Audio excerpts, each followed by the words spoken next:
Hi, my name is Neasia Mebin, and for my final project for American government, I worked the 2018 midterm election. Okay, so now I'm going to talk about my experience actually working the election. So, election day was November 6th. I got up maybe about 5:30 because it was right around the corner to where I had to work. And then I got dressed and I accidentally fell back asleep. So I got there a little bit late. We were supposed to be at 6 o'clock, but I got there like 6:10. Um, but when I got there, it was already aligned outside of the water company because that's where I worked at. And they was when I got there, I saw this lady and she was putting up signs and stuff. And so I told her that I was supposed to be working. At first, she thought I was just somebody coming to vote. But then I helped her put out the signs outside because it was signs that had to go outside of the voting area as well as inside. And then when I got in there, it was some people that was already setting up the machine. So after I got done setting up the signs, the machines was already set up. And then we had to turn on the computers. So what I was doing most of the time was working on the computer, signing people in and getting them to the line. And at one point we had to stop because it was me and this younger boy that's also in college.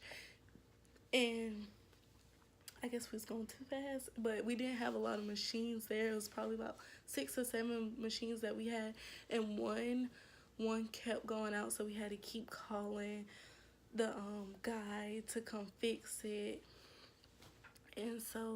And then we also was doing the car side, and so machines was always being taken out of the voting area to go outside so the handicapped people could vote.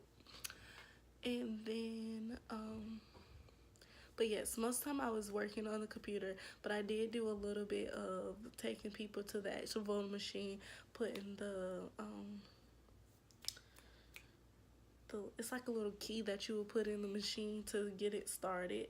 And then I have to fill out, for the area that I was working was District 10 and 11. And we got over a little bit over 750 people, I would say. But overall, it was a good experience. I would definitely do it again. I would recommend it as long as you don't have like a busy place, because we were busy when we first opened, and then around lunchtime and when people first got off. We stayed a little bit after 7, but not long to finish the line. I think the last person may have voted like around 7:30ish at my voting station. And then everybody was out by 8:15. I would say everybody was out, so it wasn't long. And my the clerk, she ordered pizza for us for lunchtime. So even though we brought snacks ourselves, we still was giving food, so that wasn't bad. It was a few bad experiences because people were asked to take off like hats they may have had on, hoodies or something, even though it wasn't for that election. It may have been something like with Trump, and it had to be taken off. And we got a lot of bad attitudes towards that, but overall it was a good experience. I would say it's something I would definitely do again if I had to.